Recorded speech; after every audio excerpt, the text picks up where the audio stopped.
Psaume 119, verset 165. Il y a une telle paix et un tel bien-être qui viennent aux amoureux de ta parole et ils ne seront jamais offensés.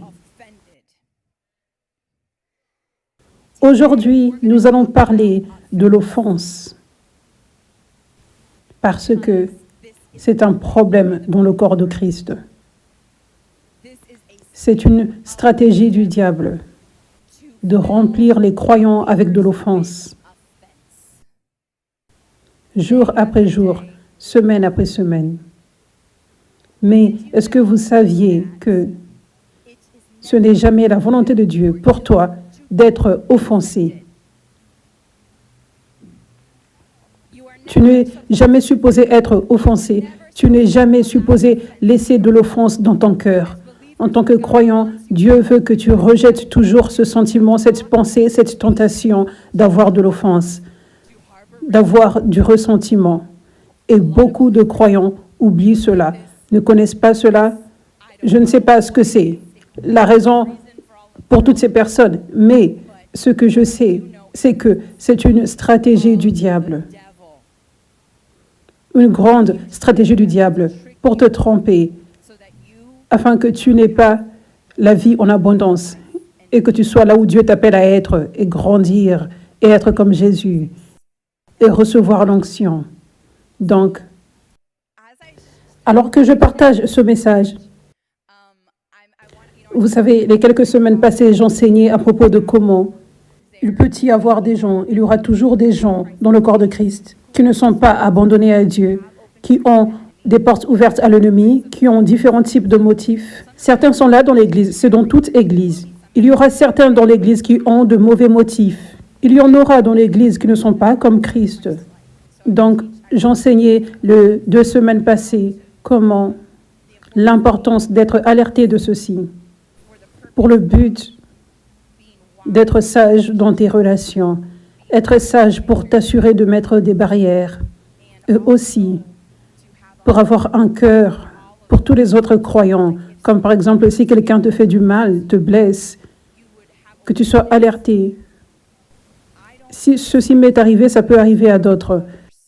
J'ai un cœur pour les autres, donc je vais faire ma responsabilité et partager ceci avec mon leader. Partager que ceci s'est produit, juste pour faire ma part. Et je donne cela à mon leader, afin qu'il décide quoi faire pour protéger les brebis. Amen. Donc, ça, c'est différent de l'offense. Ce sont 2 choses différentes. Donc, voir de mauvais fruits dans une personne et reporter cela comme Dieu veut que tu le fasses, et aussi mettre des barrières. Cela est différent que d'avoir de l'offense dans ton cœur. Amen. Parce que j'aimerais m'assurer que tu comprennes avant que j'avance en parlant de l'offense. Ce sont 2 choses différentes. Amen. Parce que je pense beaucoup de fois, si quelqu'un fait quelque chose qui blesse, et Dieu ne veut pas que la victime garde pour elle-même et mettre cela sous un tapis, il veut que la victime partage au leader, voici ce qui se passait. Beaucoup de fois, la personne ne le fait pas parce qu'elle pense, oh non, je ne veux pas être offensée, je ne veux pas faire du commérage, donc je vais juste oublier cela. Non. Être offensé, c'est quelque chose de différent que ta responsabilité de rapporter si tu as été blessé d'une quelconque façon ou si tu as vu quelque chose en dehors de l'ordre. Amen. Alléluia. Bien. Donc, ça dit dans Proverbe 19, verset 11, ça c'est la traduction passion. Une personne compréhensive fait preuve de patience, car la miséricorde signifie tenir la langue. Lorsque vous êtes insulté, soyez prompt à pardonner et à l'oublier, car vous êtes vertueux lorsque vous négligez une offense. Tu es vertueux, tu es comme Christ, tu fais ce que Dieu veut, tu plais à Dieu.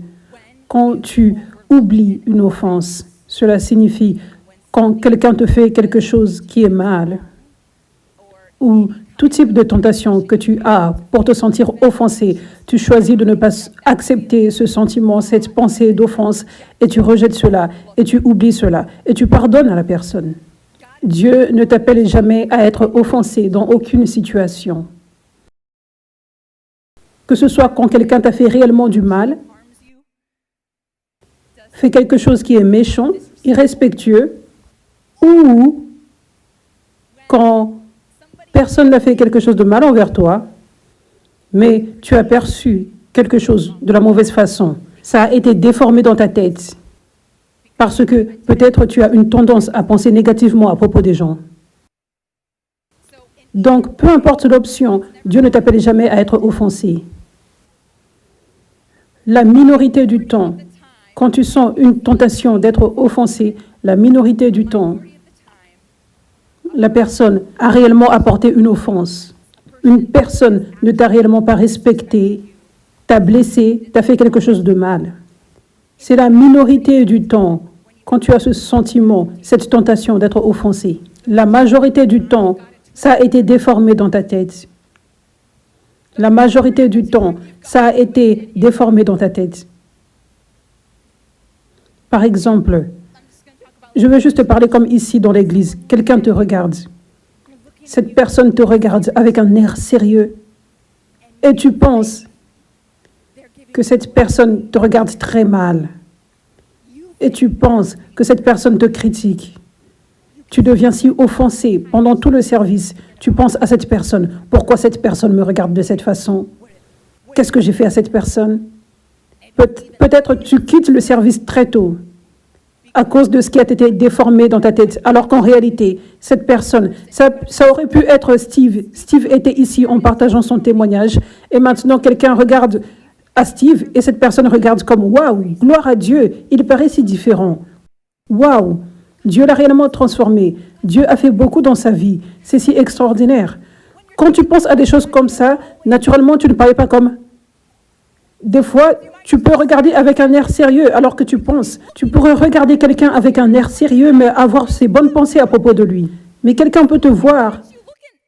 Quelqu'un peut voir qu'une personne la regarde et il pense, cette personne me regarde mal. Quelqu'un pourrait te regarder et il admire tes cheveux, ton habillement. Et la personne ne regarde pas comme ça. Elle regarde comme... Où est-ce que cette personne a acheté cet habit? J'aime beaucoup cet habit. Elle est belle cette coiffure. Je n'ai jamais vu une coiffure comme ça. Et tu vois la personne regarder comme ceci. Et tu es offensé.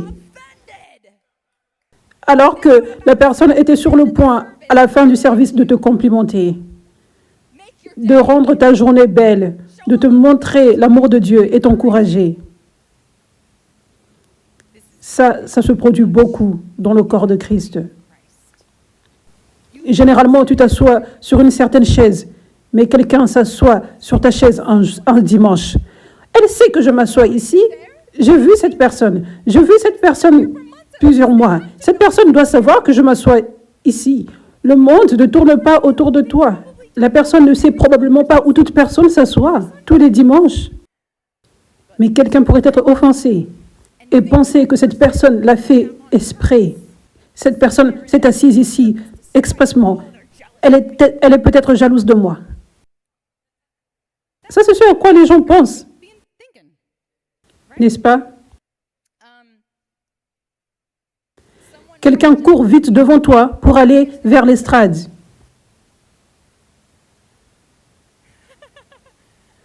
Ça se produit probablement beaucoup à l'église 5F et aux événements de réveil et aux conférences Fleurir. Je n'ai aucune idée. Moi, je relâche juste l'onction et pendant ce temps-là, les gens sont comme ça. Peut-être les gens ont juste faim. Peut-être les gens sont juste comme la femme à la perte de sang. Et peut-être les gens frappent quelqu'un en passant avec la soif et le désespoir. Ils font la chose biblique. Désolé d'avoir senti un petit coude en passant. Quelqu'un est en train d'être délivré. Nous pouvons être d'accord avec le coup de coude. Ou il y a certaines personnes qui sont peut-être dures. Peut-être elles sont venues dans tellement de services d'événements, mais elles poussent toujours les gens pour aller devant. Oui, ça c'est dur, mais on n'a toujours pas besoin d'être offensé. Nous ne devrions toujours pas être offensés. Amen. Mais la majorité du temps, quand cela se produit, quand les gens avec faim courent vers l'estrade, pour la majorité du temps, c'est avec ce cœur précieux que Jésus aime. Cette foi précieuse, cette confiance agressive, cette foi abrasive qui doit toucher le bout du vêtement de Jésus. La majorité du temps, c'est le cas. Donc la majorité du temps, vous savez, les gens peuvent être en colère, offensés, que les gens courent devant eux, alors que la chose la plus belle prend place. Cette personne est en train d'être guérie, délivrée. Dieu est si fier de cette foi. Dieu est si fier de cette personne de courir vers l'estrade de façon agressive. Il est fier de cette personne. C'est une belle chose qui prend place. Mais tu pourrais manquer à cette belle chose et ce moment saint. Et le reste d'entre nous recevons tellement de joie, le ciel sur la terre, d'être témoin, de voir quelqu'un être guéri de beaucoup d'années avec cette oppression et cette maladie. Mais tu es rempli d'offenses dans ton cœur. Tu vois cette stratégie du diable pour t'empêcher d'avoir la joie et la paix et de recevoir. Des fois, quand je prêche une prédication, quand je prêche un message, beaucoup de fois, c'est Dieu qui révèle, ça c'est un problème qui se produit. Ça, c'est un domaine où les gens doivent être corrigés. C'est un domaine où le diable a dessus les gens et les yeux doivent être ouverts et il doit y avoir une correction. Donc, ces messages peuvent être durs des fois et apporter de la correction. Donc, ce que certaines personnes peuvent faire, elles peuvent penser que je prêche uniquement à elles et elles oublient que je prêche à des millions dans plus de 100 nations. Ce sont juste ceux qui sont plantés, sans compter ceux qui regardent pour la première fois, et que c'est la parole de Dieu pour des millions de personnes. Mais cette personne est si absorbée par elle-même et est offensée que je prêche toute une prédication pour la rappeler à l'ordre. Maintenant, tous les yeux sont sur elle, n'est-ce pas?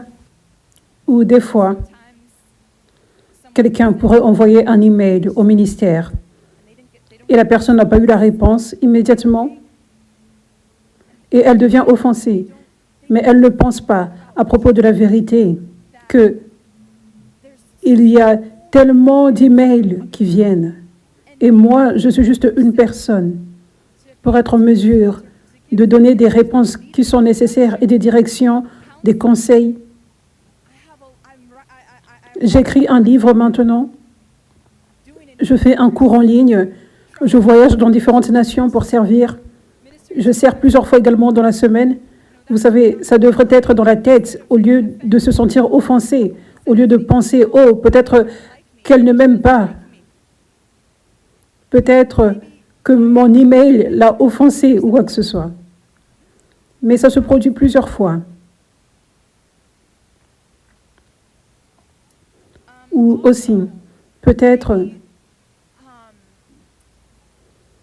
c'est une correction personnelle. Ton leader apporte une correction aimante comme Christ qui est pour ton bien. La Bible dit que Dieu corrige ceux qu'il aime. Donc, parce qu'il t'aime et parce que ton leader t'aime, ton leader apporte la correction. D'une façon douce et gentille, sans condamner. D'une façon gentille, aimante. Mais cette personne devient si offensée. Peut-être il y a une petite réunion qui se produit avec quelques personnes à propos d'un sujet. Ce n'est pas tes affaires, ce sont des affaires privées. Mais tu vois cet rassemblement et tu penses, pourquoi je n'ai pas été invité? N'est-ce pas? Certains d'entre vous riez parce que vous savez que vous avez été là, n'est-ce pas? Ou peut-être quelqu'un te demande, s'il te plaît, déplace-toi loin de la caméra parce que tu bloques.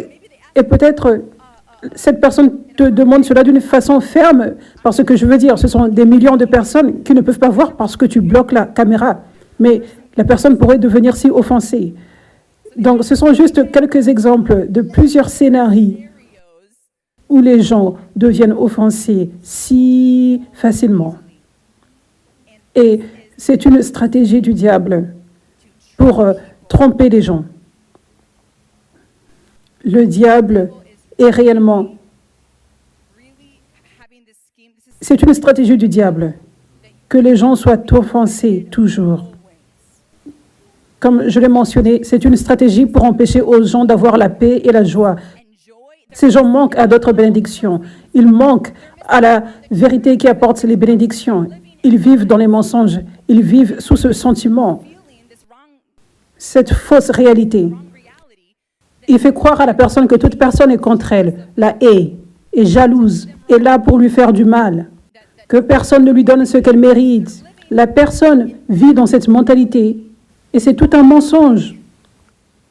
Et la personne manque sur la méditation de la vérité et donc être en mesure de voir la vérité et vivre dans la vérité, que Dieu t'aime tellement que la majorité des gens, 99% des gens n'ont rien contre toi, ne te haïssent pas. Et si ces gens sont croyants, la majorité de ces croyants sont pour toi, qu'ils te connaissent ou non.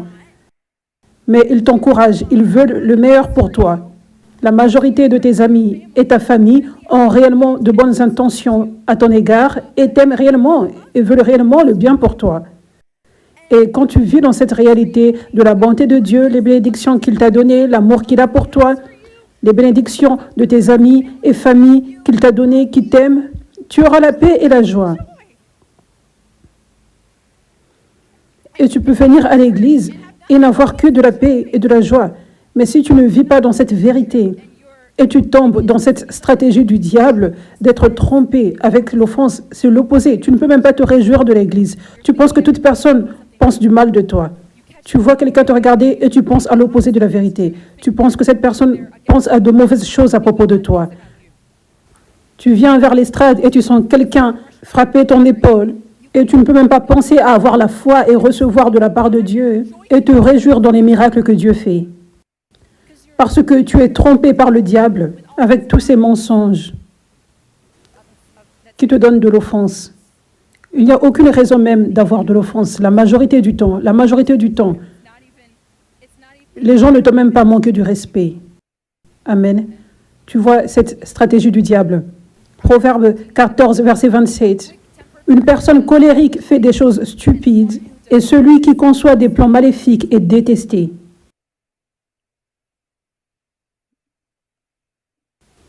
Donc, avoir cette offense, ça montre que tu es égoïste.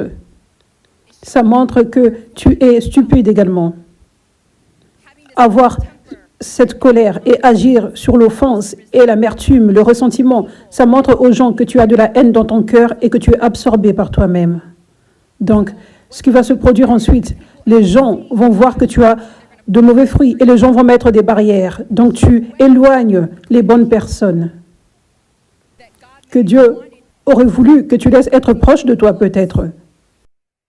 Ça, c'est une stratégie du diable numéro 1. Faire en sorte que tu sois haï. Comme cette écriture dit. Celui qui planifie des plans maléfiques est détesté. Le diable veut que les gens te voient comme une personne pas gentille. Tu ne peux pas cacher l'offense, ça va ressortir. Et les gens peuvent voir, ils peuvent remarquer que parce que tu as été offensé, c'est pourquoi tu agis de cette façon. C'est aussi une stratégie du diable pour te maintenir en orgueil et focalisé sur toi-même. Proverbe 18, verset 1 dit « Les personnes non sympathiques ne se soucient que d'elles-mêmes, elles s'irritent face au bon sens. Les imbéciles n'ont aucun intérêt à comprendre, ils veulent seulement étaler leurs propres opinions. » Proverbe 18, verset 2 dit « Un imbécile fermé d'esprit ne se réjouit pas de la compréhension ». Ça, c'est la traduction amplifiée. Mais seulement de la révélation de ses opinions personnelles. affichant involontairement son indulgence qu'envers soi-même et sa stupidité. Donc, plus tu gardes de l'orgueil dans ton cœur, plus tu restes bloqué. Plus tu restes bloqué. Tu n'es pas en mesure de grandir spirituellement. Quand tu gardes l'orgueil dans ton cœur, tu continues d'être offensé. Être offensé, c'est être absorbé par toi-même. Penser que tu es mieux que les autres personnes. N'est-ce pas? Parce que si tu ne pensais pas que tu es mieux que d'autres personnes, ça ne t'ennuierait pas tellement de ne pas être respecté. Amen. Donc, quand tu continues d'être offensé, c'est plus et plus d'orgueil. Plus et plus d'orgueil signifie ne pas être en mesure d'entendre la voix de Dieu, signifie ne pas être en mesure de grandir spirituellement, signifie ne pas être en mesure de recevoir tout ce que Dieu a pour toi, les miracles qu'il a pour toi. Cela signifie être disqualifié de la réception de l'onction, ce qui signifie également que tu ne pourras pas marcher dans ton appel. Ça signifie que tu restes bloqué au même endroit. Quand tu gardes l'orgueil en toi, tu restes au même endroit et tu n'avances jamais spirituellement, physiquement. Aussi, tu n'es pas aimé par les gens parce que les gens peuvent sentir l'orgueil facilement. Et l'orgueil égale être absorbé par toi-même.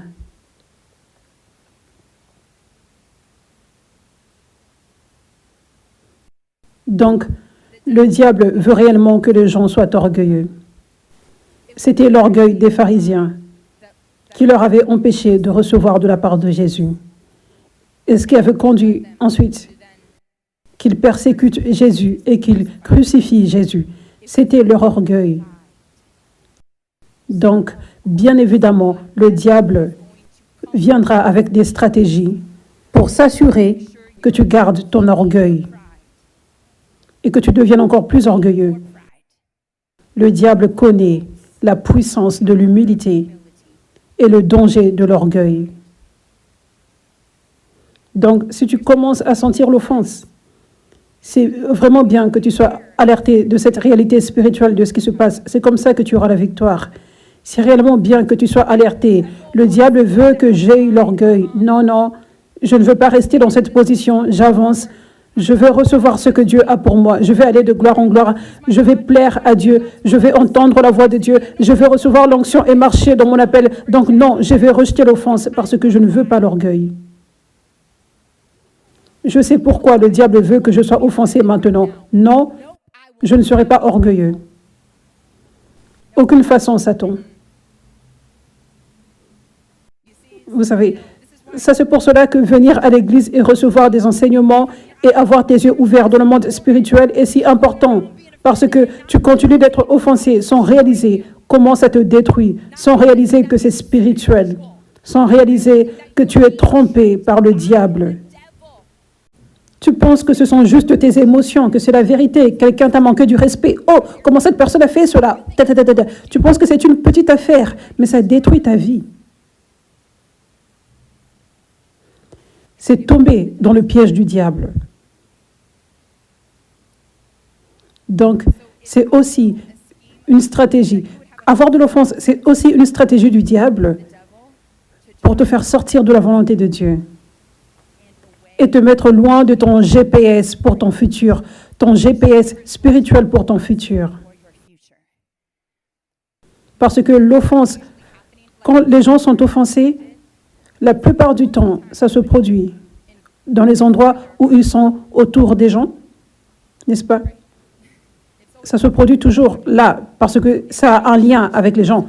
Donc, quand tu es à l'église avec beaucoup de personnes, c'est le champ du diable pour les gens qui tombent dans l'offense. Comme tous ces exemples que je vous ai donnés. Donc, tous ces exemples que je vous ai donnés au départ, la majorité d'entre eux peuvent s'appliquer dans l'Église, n'est-ce pas? Donc, il y a beaucoup de personnes qui deviennent offensées et veulent juste quitter l'Église, simplement parce qu'elles sont offensées. Ce qui est vraiment triste parce que la majorité du temps, les choses ont juste été déformées dans la tête. Personne n'a pas respecté cette personne. Mais ça se produit dans le corps de Christ tout le temps, dans toute Église. Les gens quittent l'Église où Dieu les a placés purement parce qu'ils ont été offensés par quelque chose. Et là où Dieu t'appelle à être planté, c'est là où tu vas recevoir toutes choses dont tu as besoin pour prospérer, pour fleurir, pour être guéri, pour être libéré et équipé, pour être victorieux sur le diable. Là où tu es planté, c'est là où tu vas recevoir le transfert d'onction pour accomplir ton appel sur cette terre. Donc, toutes ces choses qui se produisent là où tu es planté, ça c'est ton GPS pour ton futur.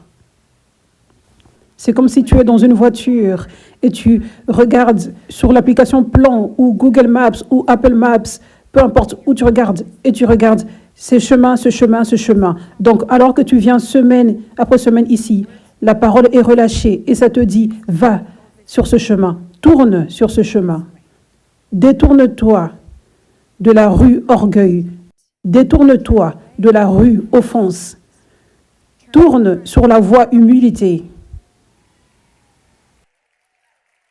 Alléluia. Toutes les semaines, tu as besoin de te détourner de l'amertume, de la rue manque de pardon et de tourner sur abandonner cela, pardonner les gens, cette voie-là, et recevoir la liberté alors que tu fais cela, recevoir l'onction alors que tu fais cela. C'est comme si tu es sur un chemin bien aplati qui te fait avancer, que te donne de l'onction pour avancer dans ce chemin de gloire en gloire, au lieu d'être sur un chemin accidenté où ta voiture ne peut même pas avancer. Donc, le diable absolument connaît tous les principes du royaume, les principes du vin nouveau. C'est pour cela qu'il a gardé le vin nouveau. Il a essayé de cacher le vin nouveau pour beaucoup de personnes. Les révélations des principes de Dieu. Donc le principe de Dieu d'être planté, le diable connaît tout à propos de cela. Il en connaît la puissance. Il sait c'est là où est ton GPS pour ton futur. Donc, quand il apporte ces tentations d'offense, son objectif, c'est de te faire sortir de l'Église et de faire en sorte que tu sois perdu dans ta vie. Parce que là où Dieu t'a appelé à être planté, c'est le seul endroit où est ton GPS. Tu ne peux pas aller dans une autre voiture pour chercher le GPS, ton GPS. Ton GPS ne sera pas là. Dieu t'a appelé à être planté ici. Si tu es appelé à être planté ici, parce que ici, c'est ce dont tu as besoin. Il y a la nourriture dont tu as besoin. Il y a l'onction dont tu as besoin. Il y a la parole dont tu as besoin, la direction dont tu as besoin. Donc, si tu deviens offensé et tu vas dans une autre église, cette église n'aura pas ce dont tu as besoin. Si tu n'es pas appelé à être planté dans cette église, c'est seulement dans l'église où Dieu t'a appelé à être planté. C'est là où tu auras tout ce dont tu as besoin spirituellement.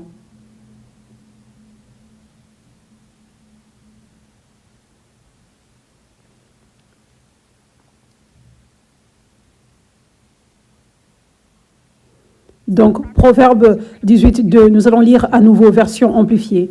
Un imbécile fermé d'esprit ne se réjouit pas de la compréhension, mais seulement de la révélation de ses opinions personnelles. Donc, ceux qui sont souvent offensés, qui gardent l'offense souvent dans leur cœur, ils n'aiment pas la compréhension. Ils pensent qu'ils sont toujours corrects. Ils pensent que leurs opinions sont toujours correctes. Et ils n'ont pas ce désir de gagner en compréhension. Avoir un cœur pour gagner de la compréhension, c'est comme être humble et ne pas penser que le monde tourne autour de toi et que tu connais tout. Et si différents scénarios se sont produits, tu tombes sur ce rassemblement et tu n'as pas été invité. Oh, comment je n'ai pas été invité? Ça, c'est être fou. Sauter dans des conclusions quand tu ne connais même pas la vérité. Mais un cœur qui se réjouit de la compréhension a juste ce cœur humble, rempli de vérité. Tu as de la sagesse, comme « Oh, je ne sais pas de quoi ça parle. Ça doit être quelque chose qui ne m'implique pas et ça doit concerner un certain problème. Ce ne sont pas mes affaires. Ok, j'avance. » Vous savez, ça c'est de la sagesse. C'est comme ça que nous devrions approcher dans nos cœurs ces certaines situations où le diable essaye de nous tenter avec de l'offense. Nous devrions aimer la compréhension. Et si tu es corrigé, tu devrais avoir un cœur qui désire être corrigé, qui désire grandir, qui désire avoir de la compréhension. Donc, si tu pensais que tu étais correct en faisant quelque chose et tu es corrigé en ordre, tu es corrigé par ton leader, par exemple, corrigé par la parole de façon collective ou corrigé individuellement, tu devrais aimer la correction, ne pas juste avoir ta propre opinion. Ça, c'est orgueilleux, spécialement si c'est ton leader qui te corrige. Il est temps pour que tu sois corrigé. Il n'est pas temps pour argumenter, pour penser que tu sais mieux, pour que tu cherches à avoir tes propres opinions. Il est temps que tu sois simplement calme et que tu gagnes en compréhension. Oh, j'étais dans l'erreur dans ce domaine. Maintenant, j'apprends comment faire ceci de la bonne façon. Oh, j'ai de la compréhension maintenant. Oh, je suis corrigé maintenant. Ça, c'est l'amour de Dieu pour moi. Je remercie Dieu pour cette correction. Je remercie Dieu, c'est une opportunité pour moi pour être humilié. Ça, c'est un cœur qui aime la compréhension. Donc, c'est comme ça. Maintenant, je vais partager comment ne pas être quelqu'un qui est offensé facilement. Aimer la compréhension. Je vais lire ce verset à nouveau, Proverbe 18, verset 2. Un imbécile fermé d'esprit ne se réjouit pas de la compréhension. Donc, nous devons nous réjouir dans la compréhension. Amen. Pour ne pas être rapidement offensé et de tomber dans le piège du diable de l'offense, nous devons être des gens qui aiment la parole. Ça dit dans Psaume 119, verset 165, « Ceux qui aiment ta loi ont une grande paix, et rien ne peut les faire trébucher. » Psaume 119, verset 165, c'est le même verset, mais la traduction Passion. Il y a une telle paix et un tel bien-être qui viennent aux amoureux de ta parole. Et ils ne seront jamais offensés. Donc, cette traduction dit « ils ne seront jamais offensés quand ils aiment ta parole ».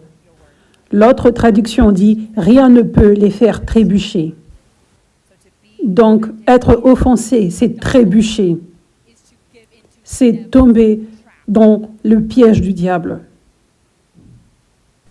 Donc, une grande raison de pourquoi beaucoup de personnes sont offensées rapidement, beaucoup tombent dans cette stratégie du diable, c'est parce qu'elles n'aiment pas la parole. Aimer la parole signifie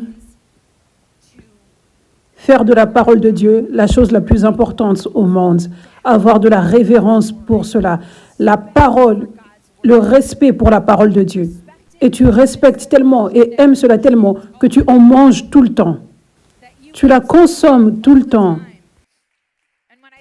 Et quand je dis la parole, je parle de la parole de Dieu écrite et la parole de Dieu réma au présent qui est enseignée, qui est relâchée dans les messages, comme là où tu es planté. Donc cette parole, les messages et la parole de Dieu, tu devrais lire / écouter tout le temps. Si tu aimes réellement cela, si tu aimes la parole, tu vas aimer avec des actions. Ta vie va tourner autour de la parole de Dieu. Si tu aimes réellement cela, donc tu vas écouter, tu vas la prendre comme ça, c'est la direction pour ma vie.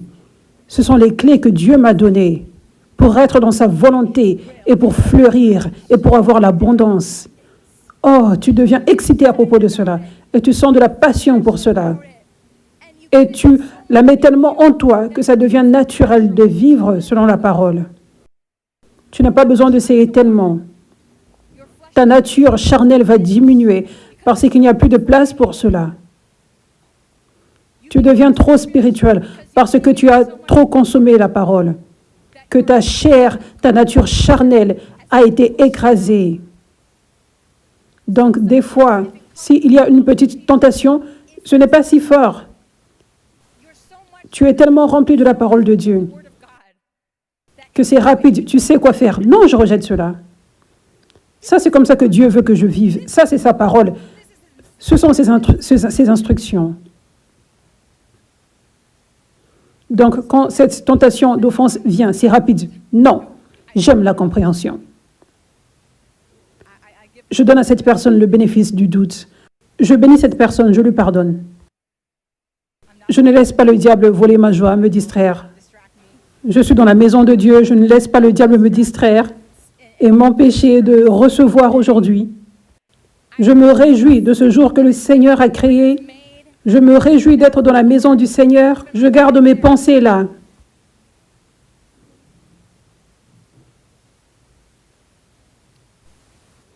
Philippiens 2, verset 3.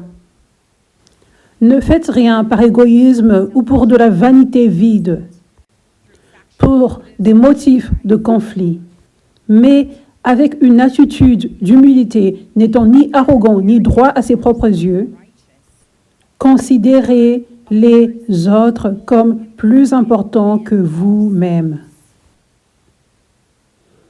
C'est l'une des grandes clés de comment ne jamais être offensé. C'est de regarder les autres comme plus importants que toi-même. Vous savez, ça c'est la parole. C'est une instruction de la parole que nous sommes supposés littéralement regarder toute autre personne comme plus importante que nous-mêmes. Maintenant, voici la réalité. Il y a certaines personnes, certains croyants qui auront tellement plus de récompenses au ciel que d'autres à cause de leur choix. Il y a certains croyants qui vont tout abandonner complètement et qui vont laisser Dieu faire tellement de choses au travers d'eux. Et ces gens font avancer le royaume de Dieu avec Dieu tellement plus que d'autres. Et il y a d'autres personnes, il y a certaines personnes qui s'appellent croyants, mais elles ne font aucune chose pour le royaume pendant toute leur vie, ou très peu de choses. Et certaines personnes s'appellent croyantes, mais parce qu'elles sont tièdes, elles ont des portes ouvertes au diable, et le diable les utilise pour déclarer des paroles négatives sur d'autres personnes, ou opérer hors de l'ordre de Dieu et causer des douleurs, causer de la confusion chez les gens. Donc, et en passant, cela serait aider le royaume du diable et pas Dieu. Donc, quand ça en vient aux croyants, ça paraît comme si les uns sont plus grands que d'autres, n'est-ce pas? Selon ce que je viens de partager. Et Dieu aime toute personne de la même façon. Mais ce n'est pas toute personne qui touche le cœur de Dieu. Comme un enfant qui constamment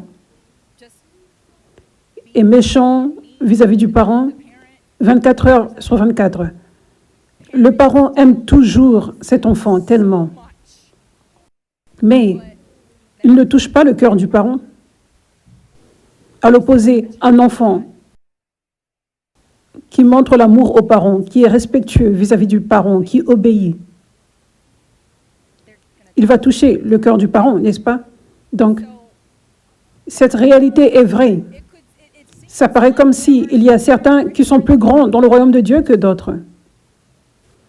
Ces choses sont vraies, ce que je viens de dire. Mais, voici la chose. Même si cela est vrai, Dieu nous appelle à être des serviteurs. Regardez l'exemple de Jésus. Il est venu si humblement, dans une mangeoire,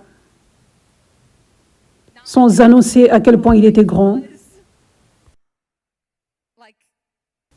sans vouloir des choses luxueuses comme « parce que je suis si grand, donne-moi des choses luxueuses ». Il était venu pour servir, la Bible dit, n'est-ce pas? Pas pour être servi.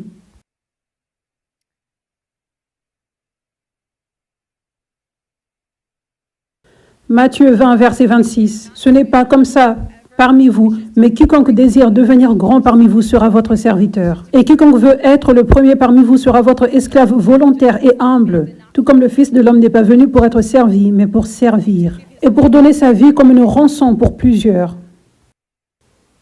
Donc Jésus était venu pour servir. Il n'était pas venu pour être servi. Il n'était pas venu pour dire « tout le monde devrait me donner sa vie », ce qui est vrai, et juste sans rien faire. Juste « venez me louer ». Il était venu pour servir. Il continuait de mettre en avant le cœur de serviteur partout où il allait. Donc, c'était vrai, il était plus grand que toute autre personne, mais il s'était placé plus bas que toute autre personne. Et c'est ce à quoi nous sommes appelés, comme la parole dit. Donc, ça, c'est la signification de considérer les autres comme plus importants que toi. Donc, c'est vrai, vous savez, il y aura des gens qui sauront, je suis complètement abandonné, et cette personne est tiède, pas d'une façon qui juge, mais c'est juste la vérité, n'est-ce pas? Tu verras d'une façon humble qu'il y a des fruits dans ta vie, gloire à Dieu, et tu verras aucun fruit chez une autre personne, pas d'une façon de jugement, mais c'est juste la vérité. Mais toujours, tu n'es pas supposé te voir comme plus grand. Ce n'est juste pas supposé être dans nos cœurs, dans nos pensées. Dans nos cœurs, dans nos pensées, ça doit toujours être une position de serviteur. C'est ce qu'est l'humilité. Donc, même quand les serviteurs de Dieu ont des gens qui les servent, juste comme Jésus avait ses disciples qui l'aidaient en l'assistant pour le ministère.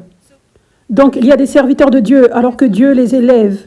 Ils ont des ministères, ils ont des gens qui les servent.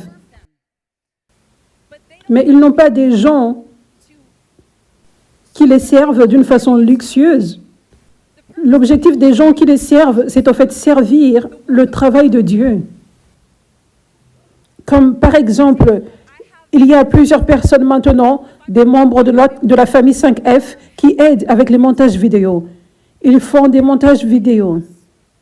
Et parce qu'ils font des montages vidéo, je suis en mesure de faire un cours en ligne, d'écrire un livre. Je suis en mesure de me préparer adéquatement, avoir assez de sommeil, ne pas stresser pour les messages du dimanche et les directs de la semaine et les autres événements où je dois servir. Donc, ils me servent, mais c'est au fait servir le travail de Dieu. Vous voyez? Donc, si tu es quelqu'un qui est comme « je veux être élevé », tu es croyant et tu te dis « je veux être élevé », que ce soit être un ministre de Dieu ou juste dans n'importe quelle position de la société. Toi, en tant que croyant, tu dis « je veux être élevé pour que les gens me servent ». Vous savez, juste d'une façon luxueuse ou quoi que ce soit. La vision est déformée dans ta tête. Parce que si Dieu t'élève dans une position maintenant où les gens te servent, cela signifie que Dieu t'appelle à servir plus. Si Dieu appelle les gens à te servir, cela signifie que Dieu élargit le nombre de services que tu dois faire. Tu as même encore plus de responsabilités. Tu es appelé à être encore plus serviteur. Donc, même les gens qui sont élevés comme ça ne devraient pas être comme « oui, je suis plus grand qu'eux, ils doivent me servir parce que je suis grand en Dieu ». Le cœur ne devrait jamais être là. Le cœur devrait comprendre pourquoi cette personne te sert. C'est pour que plus du travail de Dieu soit fait. Ce n'est pas parce que tu es si grand et mieux que les autres. Amen. Alléluia.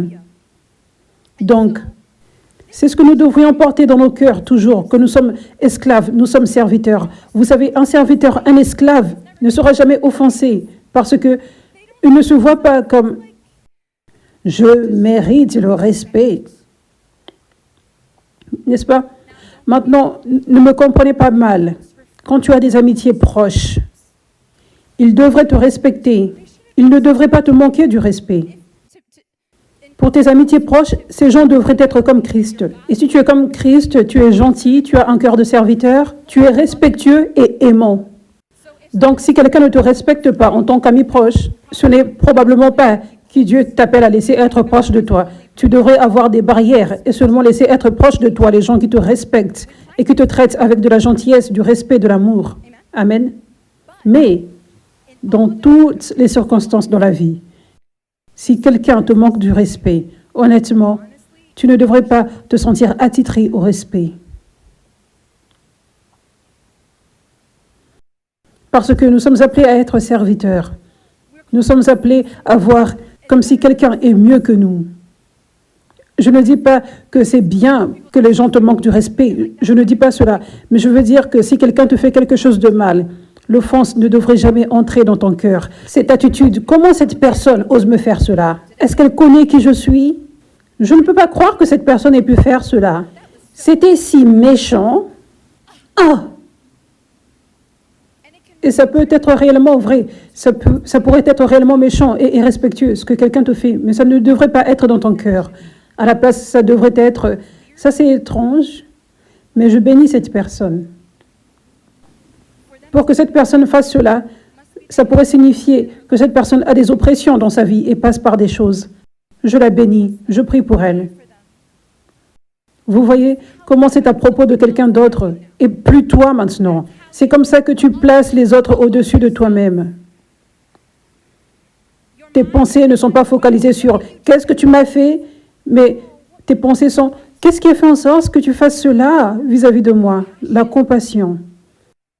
Et quand tu es focalisé sur ça, tu oublies le fait que cette personne t'a manqué du respect. Cela n'est pas dans ton cœur. Amen. Alléluia. Vous savez, on a tous eu cela.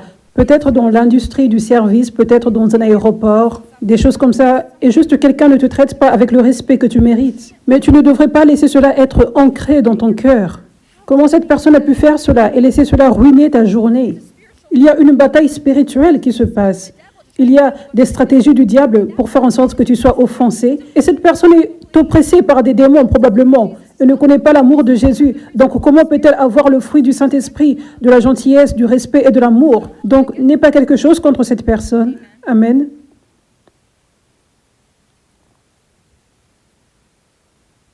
Éphésiens 4, verset 2. Soyez toujours humbles et doux. Soyez patients les uns avec les autres, en tenant compte des défauts de chacun à cause de votre amour. Tenez compte des défauts de chacun. Les façons dont cette personne t'a blessé, à cause de ton amour. Soyez patients les uns avec les autres. Toujours, ça dit. Soyez humbles et doux. Un cœur humble et altruiste fait l'opposé d'être offensé. Il donne aux gens le bénéfice du doute.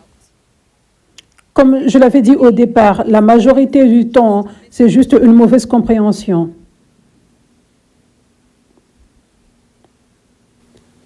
Les pensées ne devraient pas être comme « cette personne m'a fait du mal ». La minorité du temps, cela est vrai. Mais clairement, c'est une stratégie du diable pour que tu sois offensé et que tu aies de la haine dans ton cœur contre un autre. Et pour que tu penses « moi, moi, moi ».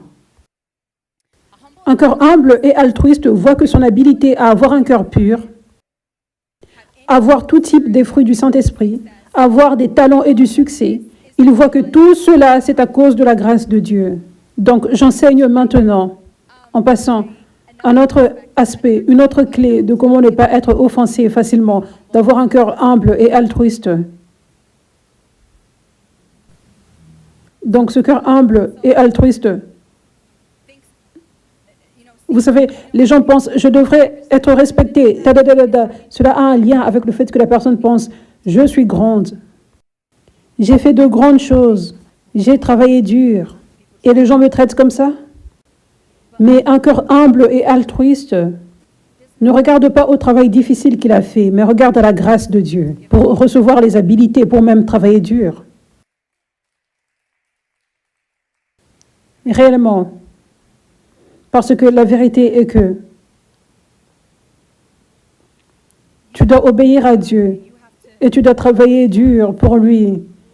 Et cela conduit à du succès.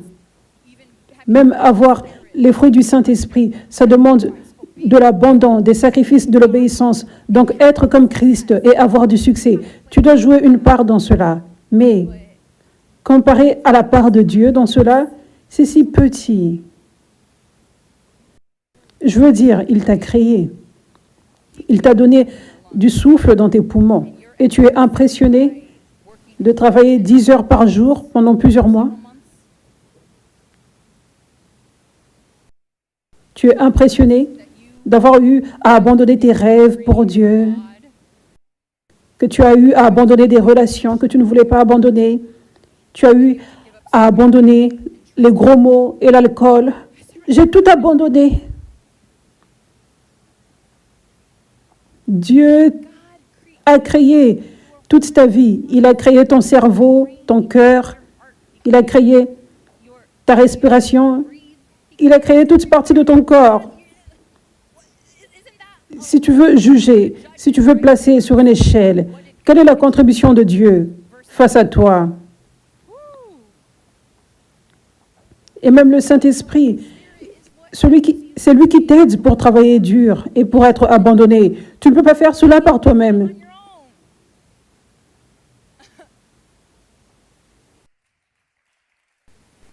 Donc, le seul moment où nous devrions penser à ce que nous avons fait pour Dieu, c'est quand Dieu nous dit « Je suis fier de toi. Je vois ce que tu as fait pour moi. Je vois tes sacrifices. Je suis fier de toi. » Beaucoup de personnes n'ont pas fait ceci, mais tu as dit « Oui, merci, je t'aime, mon fils, ma fille. » Et ensuite, quand Dieu utilise quelqu'un d'autre pour t'honorer, ça, c'est le moment où tu places dans ta tête que oui, tu as joué une part, tu t'es abandonné, tu as travaillé dur, tu as obéi. Mais le reste du temps, cela ne devrait même pas être dans tes pensées. Tu ne devrais pas avoir dans tes pensées, « Oh, je me demande quand est-ce que la promesse va se réaliser parce que j'ai fait tellement pour Dieu. J'ai attendu pendant longtemps. » Beaucoup de personnes pensent ces choses tellement. Cela n'est pas l'humilité et cela n'est pas être altruiste. Ça ne devrait même pas être dans nos pensées à quel point nous sommes grands et les grandes choses que nous avons faites. Cela ne devrait pas passer par tes pensées.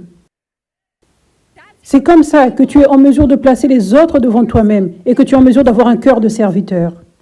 C'est de faire sortir ces pensées orgueilleuses, égoïstes, hors de ta tête, rejette-les. Et à la place, focalise-toi sur la vérité, remercie Dieu pour sa grâce.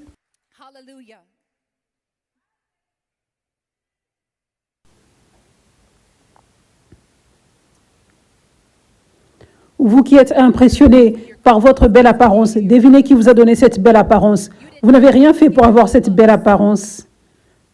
Donc cela est grossièrement égoïste d'être impressionné par ta belle apparence. Et tes habilités, et tes dons, tes aptitudes. Amen.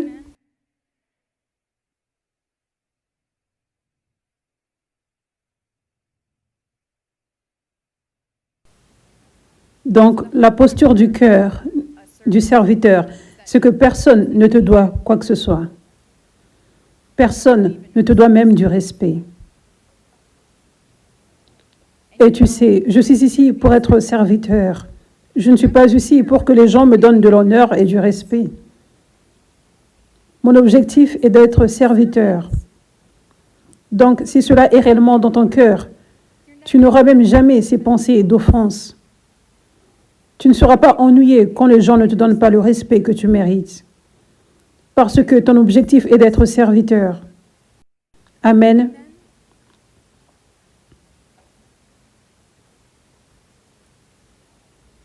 Marc 12, 29 à 31. Le premier et le plus important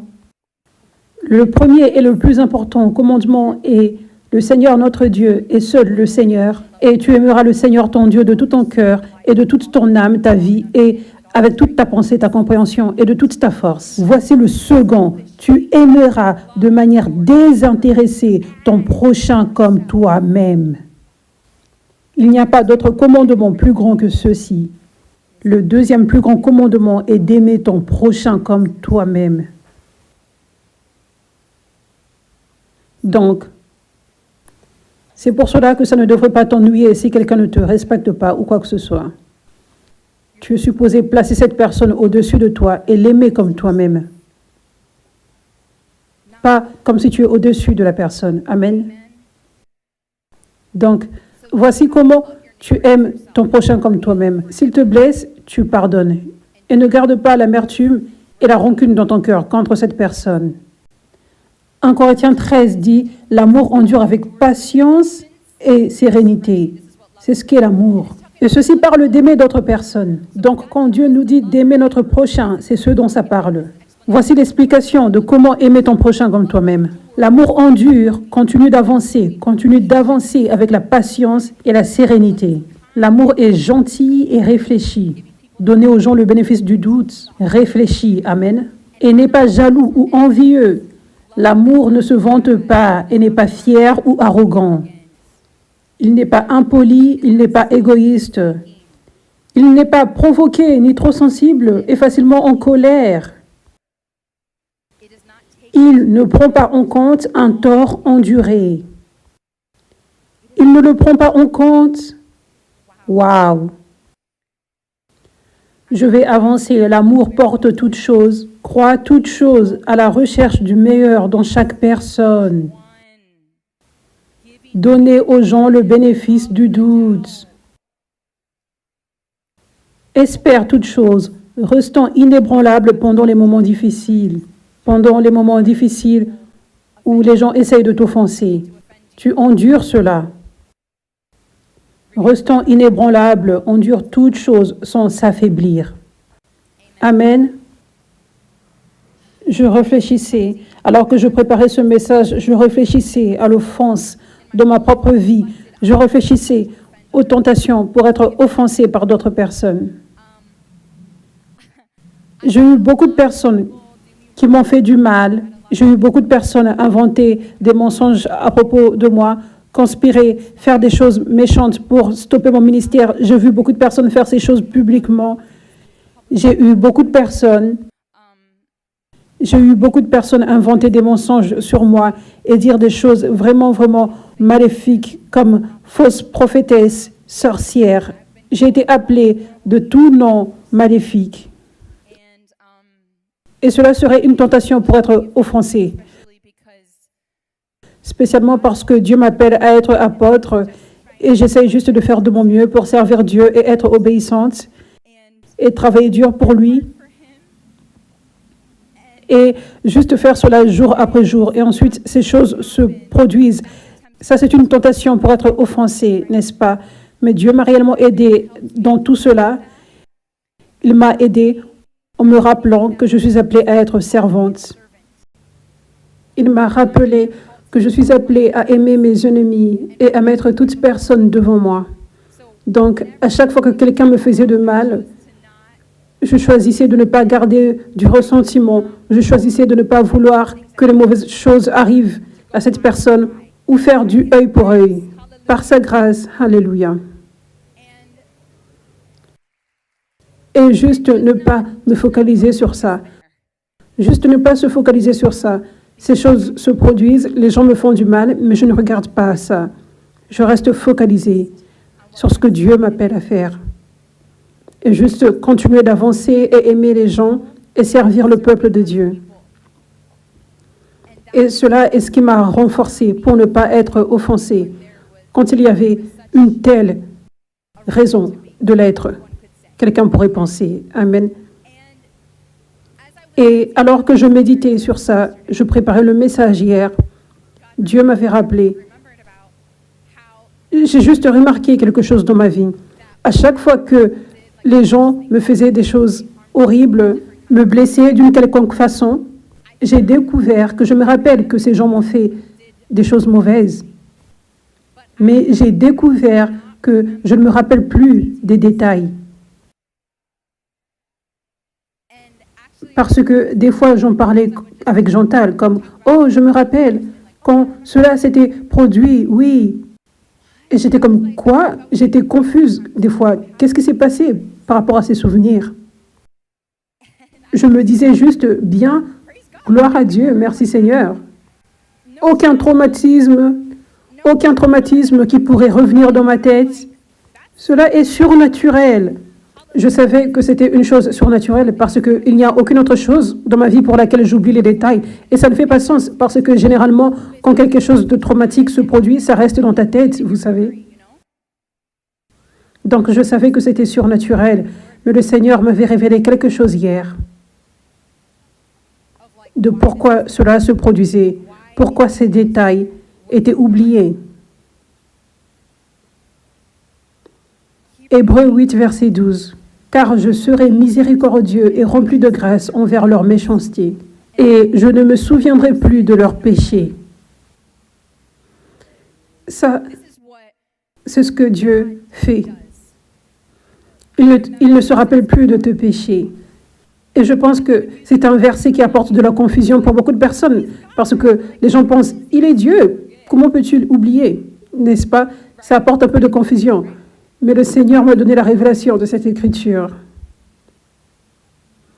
Ce qui fait en sorte que tu oublies les choses, c'est de ne jamais méditer sur ces choses qui se sont produites. Plus tu médites sur des choses du passé, plus ces choses deviendront plus concrètes et mémorables dans tes souvenirs. Mais si tu ne vas jamais là dans ta tête, ces choses du passé, je veux dire, nos pensées ne peuvent pas trop supporter. Notre tête n'a pas cette capacité d'avoir tous ces souvenirs concernant toute notre vie. Donc, nous avons en quelque sorte un choix des souvenirs que nous voulons garder. Donc, le Seigneur m'a révélé, il m'a donné la révélation de cette écriture, qu'il choisit de ne plus jamais penser des péchés que tu as faits. Plus jamais encore. Ces pensées ne vont plus là, plus jamais encore. Mais il choisit seulement de penser à ton beau futur et que tu es la justice de Dieu. Donc, Dieu m'a parlé la nuit dernière et il m'a dit, c'est ce que tu as fait. Tu as choisi de ne pas méditer, de placer dans ta tête ce que les gens t'ont fait. Donc, littéralement, tu ne te rappelles plus de leurs péchés. Ça a été évicté de ta tête. Alléluia. Louez Dieu. Dieu soit loué. Donc, c'est comme ça que tu deviens une personne qui ne porte pas de l'offense dans ton cœur. Tu dois faire cette discipline de te focaliser sur ce qui est bon, adorable, admirable, digne de louange, au lieu de mauvaises choses que les gens t'ont faites. Cela t'appartient. Et si le diable veut bombarder tes pensées, tu as l'autorité en Christ de rejeter ces mauvais souvenirs, rejeter ces mauvaises choses que les gens t'ont faites et tourner tes pensées sur les choses de Dieu. Tu as ce choix. Et plus tu fais cela, la Bible dit, quand tu résistes au diable, il doit fuir. Donc plus tu résistes au diable, éventuellement, il ne peut même plus bombarder tes pensées avec ces mauvais souvenirs à nouveau. Amen. Alléluia. Alléluia. Merci Jésus. Merci Jésus. Donc aujourd'hui, Dieu te délivre d'être une personne qui est souvent offensée. Il te libère de quelqu'un qui est rapidement offensé. Il te délivre de ce piège du diable. Alléluia. Merci Jésus. Il est temps d'être libéré maintenant de cette offense qui est restée dans ton cœur tellement. Il est temps d'être libéré de ce piège du diable. Donc, je sais que Dieu a parlé à beaucoup d'entre vous pendant le message. Si tu as entendu la voix de Dieu te parler, je dois laisser tomber cette offense et arrêter d'être une personne qui est facilement offensée. Il est temps de renoncer à cela et il est temps d'être libéré maintenant. Donc, je vous encourage tous maintenant, là où vous êtes, prenez un moment avec Jésus et parlez-lui de votre cœur.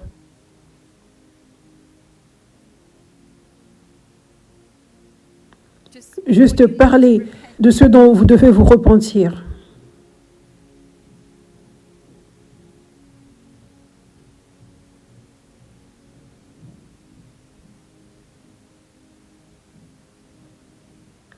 Peut-être que tu étais quelqu'un qui était facilement offensé et tu le sais.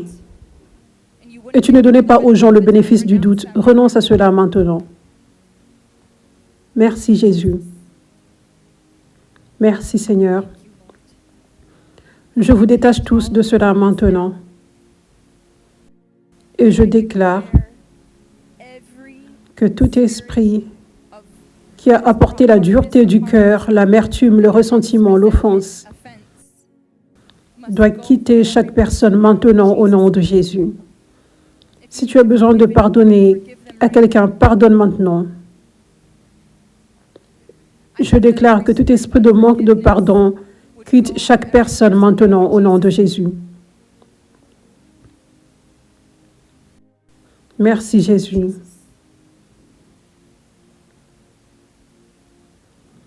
Et cette oppression qui est venue à cause des blessures que les gens t'ont apportées, les gens qui t'ont manqué du respect, qui t'ont abusé, cette douleur que tu n'as pas laissé partir et qui s'est tournée en oppression, je déclare que cela doit quitter chaque personne maintenant au nom de Jésus. Merci Jésus. Je déclare que tes yeux s'ouvrent à partir de maintenant, que tu aies du plaisir dans la compréhension, que tu ne tombes plus dans le piège du diable plus jamais à nouveau, cette stratégie de t'apporter de l'offense dans le cœur. Et si tu sais que tu es appelé à être planté ici à l'église 5F, c'est si important que tu protèges là où Dieu t'a emmené. C'est si important que tu fasses un accord avec Dieu, parce que les choses vont se produire.